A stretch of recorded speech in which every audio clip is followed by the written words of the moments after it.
Presidente, senhoras e senhores deputados, passaram-se 8 anos sobre a ratificação da Convenção das Nações Unidas sobre os Direitos das Pessoas com Deficiência por parte do Estado português.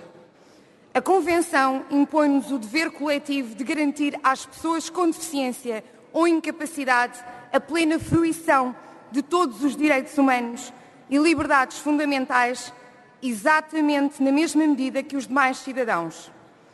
Conforme os estudos científicos disponíveis nos apontam, as pessoas com deficiência ou incapacidade situam-se nos grupos sociais mais excluídos e mais propensos ao risco de pobreza. Segundo estimativas da União Europeia, há uma maior prevalência de desemprego nas pessoas com deficiência em 2 ou 3 vezes superior à dos restantes cidadãos. Para o grupo parlamentar do PSD, a plena inclusão das pessoas com deficiência é um compromisso programático que nos deve unir e constitui, por isso, matéria que encaramos como uma reserva de unidade. Uma reserva de unidade que está acima do combate político. Assim, devemos mobilizar a sociedade e todos os seus agentes para uma atitude inclusiva. Devemos desenhar políticas públicas globais e concertadas que visem combater as discriminações e que promovam uma verdadeira igualdade de oportunidades. A Convenção das Pessoas com Deficiência estabelece a necessidade de fomentar o emprego e a empregabilidade enquanto instrumentos promotores da inclusão das pessoas com deficiência ou incapacidade. E reitera ainda que o acesso ao mercado de trabalho, a integração profissional, a aprendizagem ao longo da vida e a acessibilidade ao espaço físico constituem princípios basilares das políticas públicas de inclusão. Isto significa que o Estado português se comprometeu a adotar e a promover políticas de integração na sociedade, de combate à discriminação, políticas de inclusão e qualificação laboral, reconhecendo o direito ao trabalho das pessoas com deficiência, assegurando a sua formação e adaptação ao posto de trabalho e incentivando a sua contratação na administração pública e nas empresas privadas. Políticas de reconhecimento cabal dos direitos de cidadania por parte das pessoas com deficiência que garantam a sua participação efetiva nas várias esferas da vida social. Políticas de acessibilidade, eliminando barreiras físicas, mas não só, eliminando barreiras de comunicação e tecnológicas no sentido de expandir o uso do braille e da linguagem gestual, bem como o fornecimento de conteúdos nos meios de comunicação, inclusivamente na internet, em formatos acessíveis a pessoas com deficiência. Senhor Presidente, senhoras e senhores deputados, passaram 8 anos sobre a adoção deste documento estruturante para as políticas de inclusão e julgamos que há ainda muito por fazer.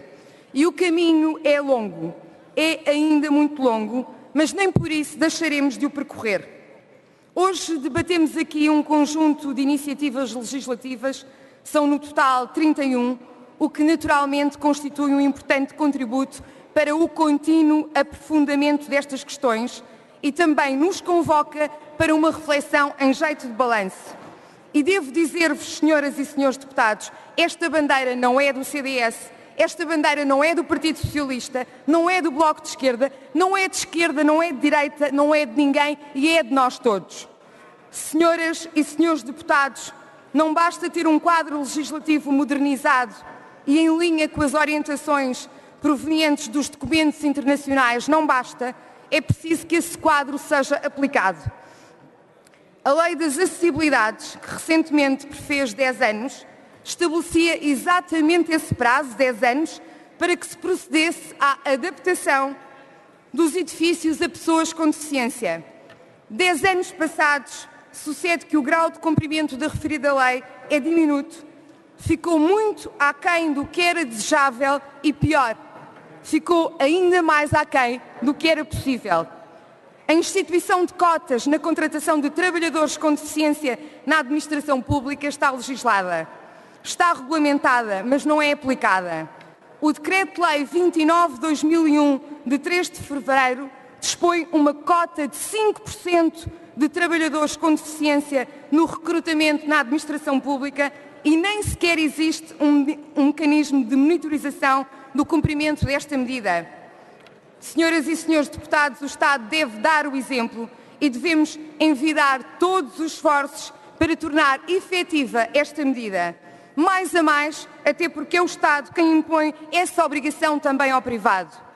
A ausência de regulamentação do Decreto-Lei 38/2004, de 18 de agosto, que no seu artigo 28º estabelece exatamente uma cota de 2% de trabalhadores com deficiência nas empresas privadas, esta ausência de regulamentação tem constantemente vindo a comprometer a sua efetiva aplicabilidade e, em consequência, a inclusão laboral e a responsabilidade coletiva. Isto são apenas alguns exemplos de que ainda não fizemos tudo e de que nem tudo o que fizemos foi bem feito. O Partido Social Democrata reconhece que tem havido recentes contributos, como seja a prestação social de inclusão, que, já o dissemos, merece a nossa simpatia, mas só vigorará em pleno em 2019, daqui a 2 anos. E o modelo de vida independente constitui, sem dúvida, um avanço, mas tal qual nos foi apresentado, tem muito menos de independente do que seria desejável e muito mais de assistencialista do que todos gostaríamos. Senhoras e senhores deputados, nos últimos anos o país esteve sob assistência financeira, sujeito ao cumprimento de um memorando que causou enormes dificuldades orçamentais, aliás, como todos sabem. Ainda assim foram tomadas medidas visando a promoção da inclusão das pessoas com deficiência. No campo laboral foram lançadas medidas ativas de emprego, nomeadamente o aumento da formação profissional a mais de 5.000 pessoas com deficiência e reabilitação profissional a mais de 18.000 pessoas, o que configura um reforço financeiro na ordem dos 50% relativamente à situação existente em 2011. No âmbito dos apoios financeiros à pessoa com deficiência, houve um acréscimo de mais de 3,5 milhões de euros nas respectivas dotações financeiras. Senhoras e senhores deputados, vamos continuar a trabalhar em conjunto para esse desígnio maior que é a inclusão das pessoas com deficiência. O Partido Social Democrata é um partido de gênese humanista e personalista que não se demite das suas responsabilidades, não se resigna e mobiliza-se sempre contra as desigualdades e discriminações. E estará sempre, continuadamente, empenhado na construção de uma sociedade mais livre, uma sociedade mais justa e mais inclusiva para todos. E, sobretudo, uma sociedade que valorize a diversidade e faça dela uma força viva. Disse.